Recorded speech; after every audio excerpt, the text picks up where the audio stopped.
Sims, let's go.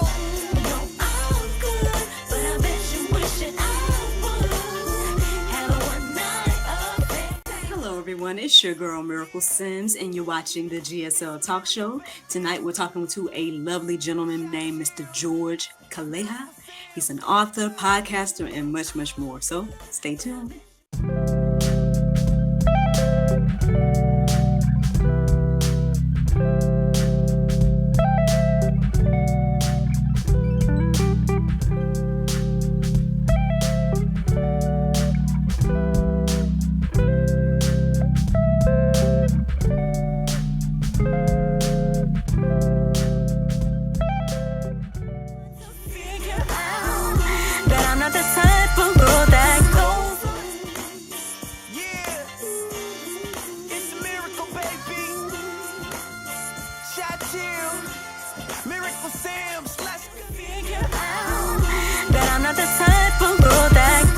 Welcome back to the GSL Talk Show. I'm here with Mr. George Calleja. How are you, sir? I'm fine. Thanks a lot for inviting me to be here with you. Yes, sir. Thank you for coming. Not being scared to come visit us. I appreciate it. I'm far away, okay? I'm from Malta. Malta. And in the Mediterranean Sea. Oh, awesome. And that's where you still are as well? Yes. It's a small island in the Mediterranean Sea. That sounds amazing. It's a pleasure to be here with you. Oh, well, I'm honored for you to be here as well. Just in the United States, Georgia, Thanks for taking the time. Hopefully I'll get the chance to come over to Malta one day. You're most welcome. Yeah, I want to travel internationally one of these old days. You can come for the sun in summer. You'll enjoy it for sure. Okay, I'll keep that in mind. So Malta in the summertime. Got it. Do you guys get like cold winters there? Not a lot. We're supposed to have a storm, but it passed over us and it ended in Greece and Libya. And there was a big devastation, but we were safe here. Hey, but it's not a cold country. It's a very hot country. Warm weather. Okay. I'm going to keep that in mind then. Malta for summertime. Everybody, let's put that on our calendars. Awesome. Well, I've learned a little more about you and Malta and anything else you would like to share. Can you tell us a little bit about yourself? Well, basically, I'm Maltese. I speak the Maltese language. I can speak a bit. Grazie tal-incidentally li għat fil-program tijak. Thanks for inviting me, for being on your program. Oh. Well, I'm 59 years old. I'm not that young anymore. But I had a nice experience, 6 years doing evangelization work in Europe and also in Africa. But that was in the 1990s. Now I'm married with 2 kids, 20-year-old and a 24-year-old. Happily married. And I try through different social media to share the love of God, to share the good news to any people, I encounter in the world through my podcast, through my books, websites, YouTube channel, of course, and Facebook. But it's a nice thing to also get to know different cultures. Get to know people from different parts in the world. And I think the most important thing is there's this unity, the unity of loving one's neighbor, which is practically, it is the golden rule of every religion. Okay. I see you, Mr. George. Well, we appreciate all the, hard work that you're doing. Call me George. I need to call me Mr. Just call me George. Well, I'll do my best, Okay. It's a habit. I'm from the southern states of the U.S., so that's I guess been instilled. But I'll do my best. But yeah, so now I was saying that yeah, it sounds like you're doing some great work and whatnot. I know evangelism is definitely really important. I met a few people from Europe. I know as you were talking, you were reminding me of a friend of mine who was in Germany, and he spoke a lot about like how uh I guess the gospel and whatnot was kind of, and this was some years ago, but basically I guess like the people there aren't, they live more of a secular life than a, I guess, a Yes, God fearing life and things like that. And so um so do you find that over in Europe there's more evangelism that needs to be done, or it's just yes, across the board? yes, yes. In fact, I spent 3 years living in Germany because I Mm, was based as an organization. It's what it used to be called the ICP, International Catholic Program for Evangelization. mm, But we were with everybody, with all Christian denominations, and I was based in Germany. But then from Germany, we used to travel to different countries mm, in Europe. It is a circular countries, and mhm, there's a lot of need of evangelization there.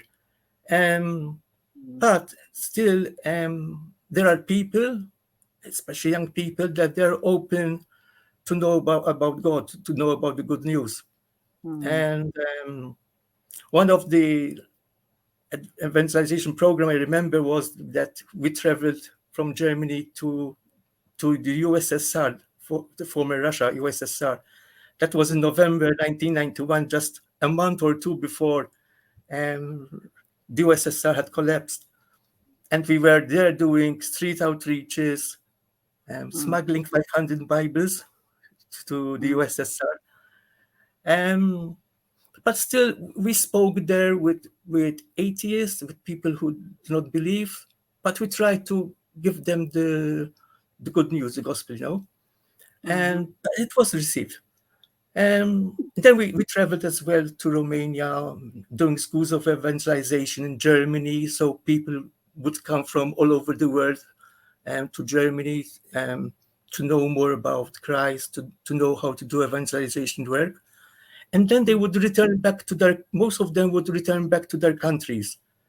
And then they would share them in their ministries, in their groups, in their parishes, and it depends also which denomination they belongs to. They would share the good news according to their ways, how they do things way back in their own countries. But I mm, traveled also twice to Ghana. That was a nice experience. So mm, Europe, you see the rich countries. Okay, there are the poor countries as well. But then you go to the other side of Africa, and you can really see the poor people, but mm, they were really happy with the simplicity of life. No, they were really happy, and wherever we went, we were welcomed. We were welcomed by Christians, by Muslims. We were always welcomed, and mm, they will always let us to share the good news wherever we were. mm, It was we had the difficult times, of course, because it's not easy. I mhm, remember when we crossed over to Russia. We crossed over to East Germany. It was still the East Germany, so you can feel the difference crossing just the border.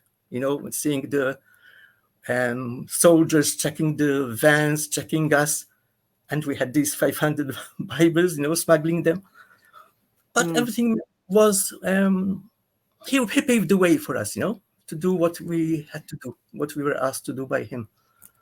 But I want to encourage, especially the youth, the young people, not to lose heart, to be encouraged and mm, to share the good news in their own way of life, whatever their Christian denomination is, or if no, or born again, or whatever they are.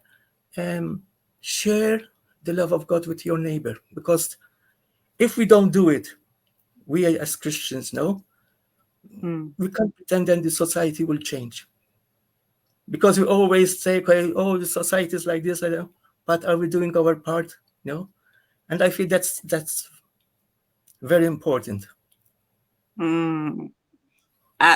So much wisdom already. We just only No, a few no, minutes no. in, but Um, yeah, not I, I, with them. I I talk about my experiences mostly, um, and the fact that I met people from different cultures.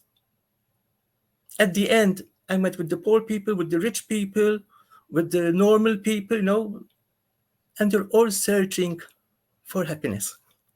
mm, And then when I we met, for example, with drug addicts or other people with different problems, hmm they would realize that the only missing thing in their life is Jesus. They would realize that, and then they would try to change their life, to try to find their help through their communities, depending where they live. mm, So now I don't do this type of evangelization work in action on the streets, although I do it with my way of life at work. mm. But thanks to the social media, I can still reach out to different countries, and especially to the podcast, which is very effective. I agree. Yeah, there's definitely a lot of room and opportunity to, I guess get about the Great Commission, like you said, or Yeah, evangelize and everything like that. And I know when it comes to the faith, a lot of people, they're debating about which way to do it and which way is right and this, that, and the other. And there's a lot of infighting when at the end of the day, there's a lot of work that needs to be done in but sharing just the gospel. So, same. you You know know, what I tell them when they ask, but what shall we do, or how are we supposed to do it? hmm If you pray to Him, He will show you. Okay, we have to do our part with planning, and organization. We have to do the things. But then, if you really rely on Him and trust Him, He will pave the way for you. I mean, hmm um, it's that simple. We make it difficult. We, mm. but it's simple if we trust in Him.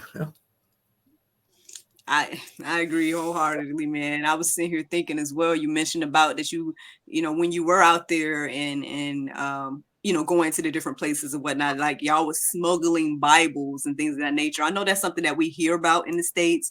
But obviously we don't necessarily can't fully resonate with that because we quote unquote have a free country that we can quote Yes, unquote yes. believe as we choose and things of that nature. But um, obviously, this is something that I definitely have heard when it comes to being overseas and whatnot. And so the believers in Asia and in Africa and all these other places, we have to try to get the Bible to them, and smuggling and things of that nature. And so, I mean, I know that there is like a great need when it comes to international evangelism, but then like what about, like, I know you mentioned to our neighbors and things like that. Like, do you have anything I guess any wisdom to bestow upon us about like the evangelism that we can do in our own neighborhoods and things of that nature, that is just as impactful as the international. I mean, at times we forget that we have to be simple. Mm, Like the most important thing to be effective in evangelization is the way of living, the way you live, the way I live. Now, I'm not perfect, no, and no one is mm, perfect. So right. I'm not talking about to be perfect. In hmm fact, I always remember this thing. A friend of mine told me around 30, 40 years ago. I told him, "Am I ready to go and evangelize?" He told me, "If you're going to wait to be perfect, you will never evangelize." So I always remember that. But what I was telling you is the way of living is very important. Like hmm recently, about 3 or 4 days ago, I was in a coffee shop and people got used to me. I go there. It's a place that all kinds of people go there from different people, different cultures. They go there, they meet with different opinions, with different beliefs. They are there. And most of them, they would be with their laptops working or doing some work or university studies. And I was doing my work as preparing my talks and all this stuff. And there was a person, he had been seeing me, observing me. And then he came to talk to me. We had a long conversation, you know, about love and love of neighbor, you know. And I wasn't, he just came on me, you know. And then Mm-hmm. after talking to each other for around an hour, I got to know that he's a Muslim, you know. Wow. Mm. And but he told me, "You're a good man." I told him, "No, I am a simple man." He told me, "But I can see it, you know." And I never, in this place, I never talked about God. I never talked about Jesus. I just was doing my own thing, buying a coffee, buying a cake, you know. But people observe. So that's the best way. That's one of the best ways to evangelize, by Mm. living the gospel. And then Mm. obviously, um, we have to be wise as well, to see what God wants from us in our community, how to evangelize, how to reach people from of different opinion. Mhm. Now they have all the right and to have a different opinion, and we Mhm. can't judge. And that's one thing I always learn: not to judge no one, even if they don't believe as I believe, or they have different values. And we have, I think it's important to respect these people.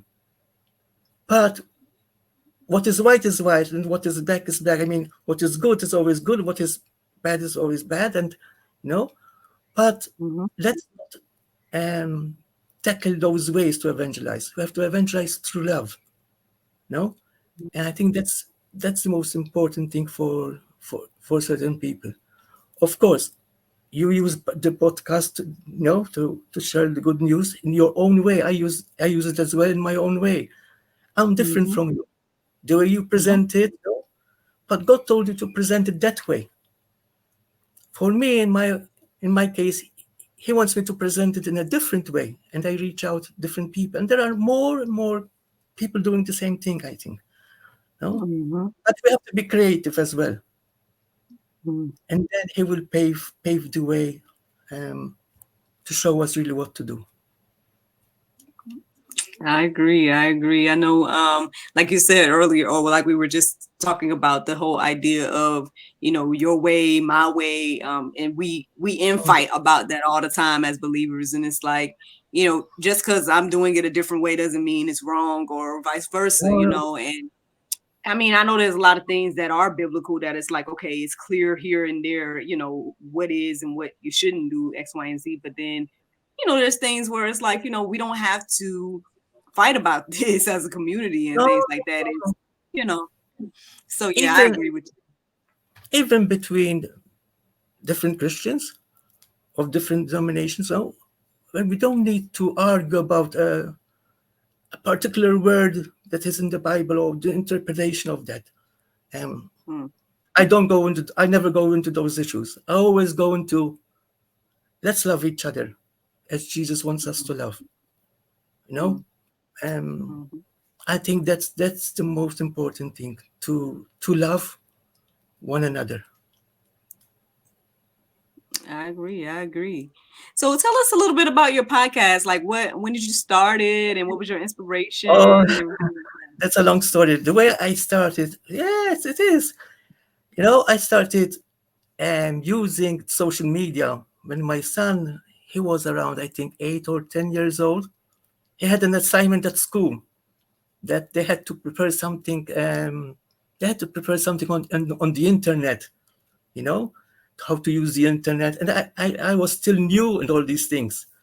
And I told Mm, him, okay, I will try and help you and teach. But I took the opportunity. When I was started to learn more about the internet and social media, um, I could sense that God was showing me, listen, you can use this tool, to evangelize. So it started um, way back 12, I think 12 years ago, around 12 years mhm, ago. But I started slowly. First, I started writing Christian books, um, and they're published in Amazon and Smashwords and other online bookstores. But I started slowly, slowly, slowly building my website, blogs, writing my own articles, getting in touch with people, and Mm. and then there was the Facebook, and then the YouTube channel. I do everything at home here. This is my desk. I do everything here. It's a small corner in at my home, and Mm. and then I started doing the podcast, and it was only I was um, recording only about 5 minutes. I would write an article, Christian article, and I would just simply record it over my mobile and then publishing it on the different platforms. Mm. But then I always knew that, like, he wants that I do something more effective, you know. So I started Mm. to see what other Christians are doing in their different programs. So I took the idea and I started my own podcast. Like this week, I would publish my 19th podcast, which is now around 45 minutes long. So basically, what I do, it's I would share first. I would read a chapter or two from my books, which are very short books. Mm. I would add the background music, and then I would read another article which I would have wrote and explain to it. It's very short, and then I would do. This is the most part I like, the Bible study. It's only a Mm. reflection. Like, I won't go through how to do the Bible study, but I would write. I would put 4 or 5 reflections on a particular verse, you know, Mm. and like there would be more of questions about your life depending on the particular verse. So I call the reflections for Bible study. And honestly, when I do the recordings, this part of the Bible study, um, I can feel it. Although I prepare the script, what I'm going to write, I always add something more, which I didn't know prepared, and I know it's the Holy Spirit like guiding me. Say this, and don't say that. Mm. And then Mhm. recently, since about a couple of programs, I started to invite guest speakers, and one of them is you, of course. That you you are you are in one of my future programs, and about 2 more programs. So Mm. that was very interesting as well, because I started to communicate with people I've got to know through social media, you know, and Mhm. then they started to communicate with me, and my guest speakers are from different Christian denominations. Although I am a Catholic, I still invite everybody. Mm. What's important? What I tell them is that um, we don't criticize any other denomination. The important thing is that we share the good news, because it's a program for everybody. And then I started to add as well some Christian music, which Mm. mostly they come from the US as well, different bands from the US, Christian bands, and they provide me Mm. with the music, so I play their music as well, to try to make it more appealing, especially for the youth. Mm. That's Okay. the podcast, and it's on the major platforms, Apple, Spotify, and other podcasts. Awesome. Awesome. Well, tell everyone the name of the podcast so they can be on the lookout It's for just it. my name, George Calleja, Christian podcaster, Christian author, but it's my name. I just kept it to my name because I think it's like it's became my brand name, sort of, Mhm. Mhm. I understand. But each episode will have the name of the reflection I would be sharing. So Mm. each podcast, each episode has the name. It has a number, but the name of the reflection I would share on the podcast. Awesome. And I'm Awesome. waiting Well, to see what's next. I don't know. I leave it up to him. I Listen, I learned that a long time ago. Like, Lord, you're gonna do whatever you want to do. Leave it open to him. So I know you've been mentioning that you are also an author as well. Tell us about your books and what have you been publishing and putting out here to the world? No, they're only online. They're Mm, only online. There are a couple of them that are free. You can download them through Smashwords, mm, and there are about three of them. But the rest they are available in Amazon and other online bookstores. And mm, I haven't sold, you know, the million copies, the thousands copies. It's not the numbers, because what I mhm, do, I recycle each chapter, each paragraph. I recycle it again. So although I write the book, I take excerpts from the book and then I post them on Facebook, on other social media. mm, So the message is not for those only who actually purchase the books, either the mm, paperback or the ebook. But I am aware that not everybody or few people will buy them. mm, Um, so I post the excerpts from the book on social media as well, or in my newsletter, monthly newsletter as well. I have my own monthly newsletter, mm, and so those who want to subscribe to it, just they can write an email to me, and I send them the newsletter. Peace through unity at gmail.com. Peace through unity at gmail.com. Um, in fact, now I'm preparing to release another book. Hopefully by the end of the year. Um, mm. it is called "Mom, I Want to Live," and I leave it up to there for you to guess. Oh man. Well, it sounds good. I definitely want you to come back and tell us all about it and everything. Because Yes, I yes, mean, yeah, got me curious now. Mom, I want to live. You said. yeah. Mm. No, Mom, All let me right. live. Sorry, Mom, let me live. Ooh, now that takes it to another level. Uh-oh, wait No, a minute. You sure you don't want it's to give it? Oh, it's encouraging. not published yet. It's encouraging mothers to be Mm-hmm. and not to do abortion. Oh, got It's you. been on my mind Wow. for a long time. It's a very easy, practical book. I don't Mm-hmm. go into the issues of um, is it right, is it wrong? No, I don't go into that issue. Um, it's just the babe in the womb asking these questions. No, let me live.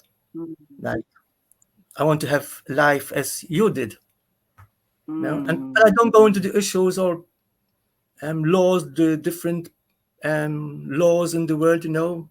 Different countries have different laws. I don't go into that issue. Mm-hmm. I leave that for other experts. Mm-hmm. Um, like I ask, okay, you can, from in my opinion, you can do the abortion if it's your choice. Um, you can um, take care of the child and live with the child, or else you can adopt the child to an institution. What do you call it? Institution, or to for foster parents.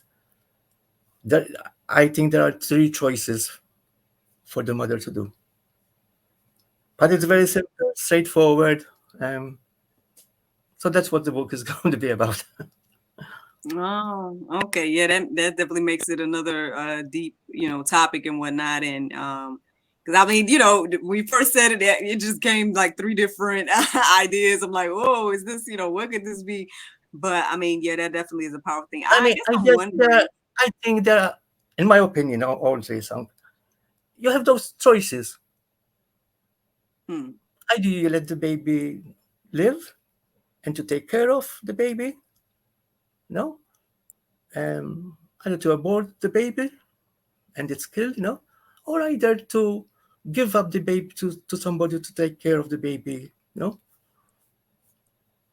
But I don't go into the different things of is it right to do it or not, but because there are a lot of laws in the world, even in Malta, there are fine laws and a lot of loopholes. I don't go into that.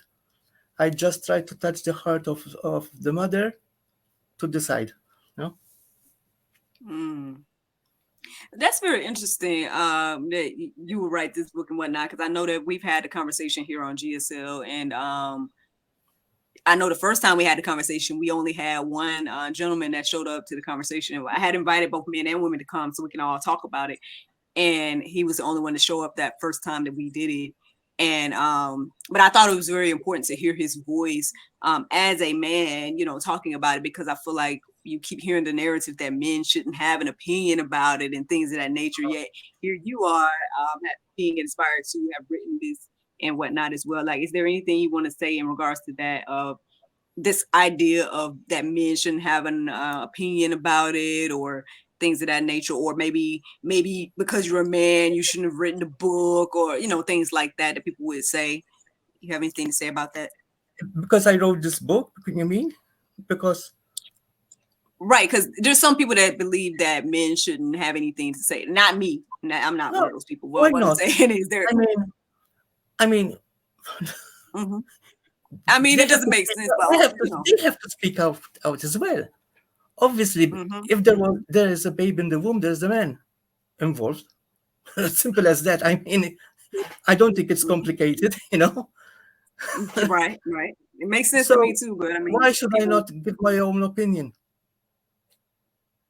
as I see it, Yeah, And that's what yeah. I'm doing with the book. And I don't go into the issues if there are if they are partners, if they're married or not, if there's rape involved. I don't go into those issues. I just go into the issue. Listen, there's a baby, and the baby, he's aware what's going on. He's listening to the conversations, and I believe Mm, they know what's going on. And then he's just saying, no, I ended the book with a short letter from the baby to the mom, to the mother, to be. Like, I want to live. Give me this chance. I'm hearing your conversations with the doctors and with your friends, that you're deciding what to do with, if you're going to abort or not. But I want to live. That mm, practically what I was trying to do is to touch the heart of the woman, because she's mhm, carrying the baby in a different way, mhm, in a spiritual way, and not going into the things if the different groups which are in favor or different groups which are against. I don't go into that issue. I declared in the beginning of the book. I just leave that for different people. Um, the cry of the baby, that's mhm, and I think I wrote this book as well from my experience doing evangelization work, mm, especially when I was in Romania. Now I'm talking about 30 years ago. It was still under Russia in those times. We went to this place where there were a lot of children abandoned. mm, Nobody knows who these children were. They were being taken care in really bad condition, very bad condition. The only thing we could do with them is to play some games with them and make them happy for some time. You know, we mm, didn't we, we didn't talk about God with them because they were disturbed, and they were really disturbed. And it's a pity to see these things, which are still happening today in a different way, but it's still happening. You know? mhm, And I mean, if I had the opportunity to travel, and to learn, to go to school, to university, I had the opportunity to get married as well, or why not the unborn child? No, mhm. at least Yeah, somebody. give it up to somebody. At least I'm not saying Right. that that's the best thing either, but at least because it has the difficulties as well, you know, which Mhm, come up later on in life. but at least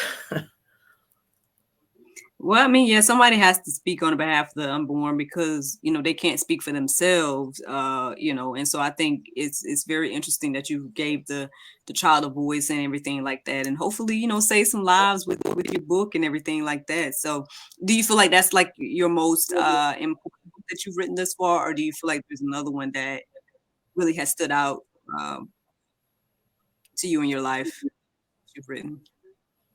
another book which I Yeah, I mean, you said you published several books at this yeah, then point, and so I there's was just the I there's the book The Beatitudes, the blessings mm, from the Sermon on the Mount, okay. and I break down the Beatitudes and the different Beatitudes. It's a very short book as well. I mean, I only write 6,000, 8,000 words, not more.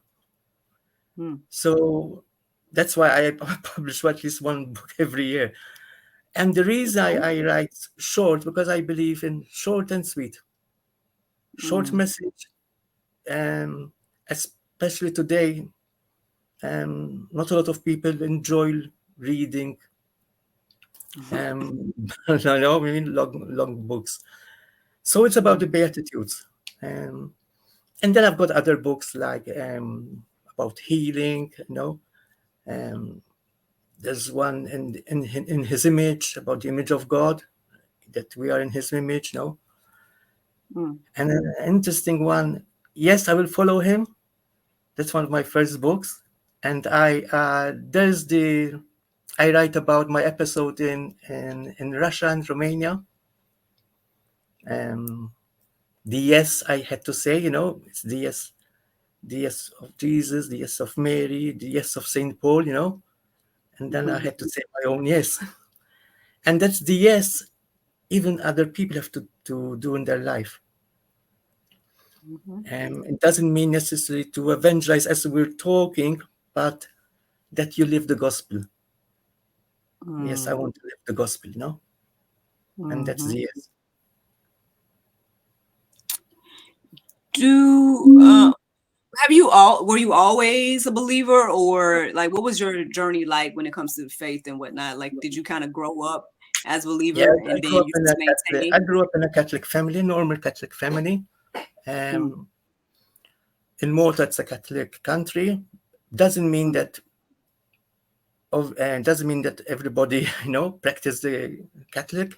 Um, but there are a big number of Christians as well from different denominations. Nowadays we've got people as well, um, Muslim people living in Malta as well. We have a lot of faiths coming in the country. But yes, I grew up as a Catholic, and it was a journey as well, like any other young person within their Christian faith. Like I was, as I tell you, brought up as a Catholic, but as I was younger, in my teenage years, I was asking similar questions which any youth asks, where is God? Who is he? mm, At the time of mm, trouble in your life or difficult moments, where is he? Where is he? And you start searching, and you try this and you try that for happiness. But the funny thing was that I got to know a person, and I knew that his life wasn't in the right order. And one day he told me, "Why don't you come to this youth ministry?" And I told him, "What is it about?" Told me about God, to, about faith. And I told him, "No, no, no, no, no." But he asked me once, he asked me twice, asked me three times. Then told him, "Okay, I come, but in one condition. I just come once, and that's it." But that condition happened that I kept on going and going, attending the meetings. And one day, the lead of the youth ministry, as he was beginning the meeting, he told me, you're in the back of the hall. Come up here. And I was wearing the jeans, 20-year-old, no, 26-year-old or 25. I mm, was a bit cool more. He told me just one question. He told me, "What do you want from here?" And I told him, um, happiness. Then I went, um, no, no, he told me, what do you want from this place? Sorry, because I forgot it exactly. And I told him, I want something better than a disco. Because my lifestyle was around discos in those days, going discos, Mm-hmm. something better than a disco. Now, that was everything for my life at that time. He told me, okay, you can go. But the people that they were there, the young people, as they saw me changing my life when I used to attend the youth ministry, they always remembered that testimony of mine. And I touched them without knowing. But when I went back near my friends, they told me, do you know what you said? I told them, I know what I said, but I don't know how I said it. Later on, when I got to know Christ more in a personal way, I realized that was the Holy Spirit answering me, and that was my first real prayer. Mm-hmm. So life then kept on going and growing in my Christian faith as well, and appreciating different people with different beliefs, um, that God loves everyone. And I say, as I said in the beginning, not to judge no one. Mm-hmm. But that's really amazing that the youngsters now they're my age, and when I meet them after a couple of a long time, they tell me we still remember what you said. Uh-huh. That's awesome, man. Well, God, Yeah, thank you. Thank you for sharing. I'm sorry. yeah, it's okay.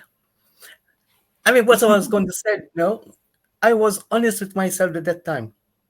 I want something better than a disco. I didn't know God personally. I knew about Him because I was taught and brought up to know Him, but it was only in the mind, sort of, not in my heart, Mm-hmm. But then there was the breakthrough. I mean, that's something, yeah, something we all got to go through and come to terms with and everything. So I appreciate you sharing your testimony and how that was for you, because again, I think a lot of people, they, either they hear people talk about Christ and everything like that, and then they think like, oh, well, you think you perfect, or oh, you No, think you this or that. no, And it's like, we have journeys and stuff too. And so it's always good to kind of hear, yes, yes, and we have the ups and downs as well. At times I'm up, mm-hmm, at times I'm down. But I realize more and more when I'm down, usually it's because I'm sharing more the good news. So the one with the tail, the one with the tail, he tries to mm-hmm, pull me down. But then right. I focus on him, and up we go again. There you go. Exactly. Exactly. It's a process to get to, this level of wisdom and everything like that. And so, and then such as you, right? It's like, no judgment for the people that are still struggling and going along Yes, and stuff. It's an everyday sacrifice that we have to make and everything. But and I appreciate you taking.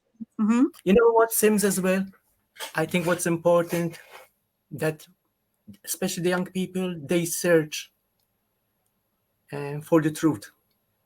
Mm-hmm. There's only one truth. I mean, there's only one way. Okay, we might come from a different background in our Christian, but there's only one way, and we're all walking in that way. But Mm-hmm. I believe today's young people, especially in Malta, um, they have a lot of voices coming, that this is the way, this is the way, this is the way, or do this, or do that, or don't do this. Mm-hmm. Keep searching, you know, and don't be afraid to talk with God, to pray. Mm-hmm. Maybe they find it difficult to pray, so that let them chat with Him. No, we'll more chat with Him, and He will chat back to you. Mm-hmm. I Hey man, again, you've already, bestowed a lot of wisdom upon us today. But if there's anything else that you would like to tell us before you go, what would that be? No, I mean, as I said before, I mean, Don't judge. Love each other. Try to do the best.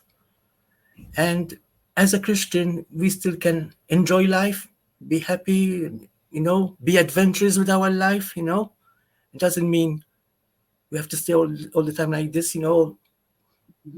Um, be active in your life, but Mm, always seek God and live with Him every day. Wherever you are, know that He's with you.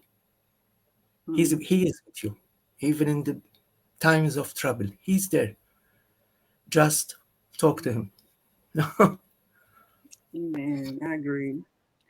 Tell the people where can they find you, your information, your books, your Yeah, podcast, if all they of want that. to go to Google, I think that's the most easiest way because if they write my name, George Calleja, Mm-hmm. Christian author, podcaster, there should be a lot of links through my Facebook, as I said, YouTube. There are a lot of places where you can find me and podcasts. Um, I'm sure they won't miss me if they go to Google. I mean, Okay. but thanks a lot, Sim, for inviting me to be in your program. It was a real pleasure for me for giving me this Yes. opportunity to come to the USA, from Malta. Yes, yes. And I was going to say thank you. Thank you for coming. And I appreciate all the wisdom you gave us. And, we're looking forward to you coming on back and, sharing about your next book and everything like that. Yes, whenever you want that I come back, it would be my pleasure to come.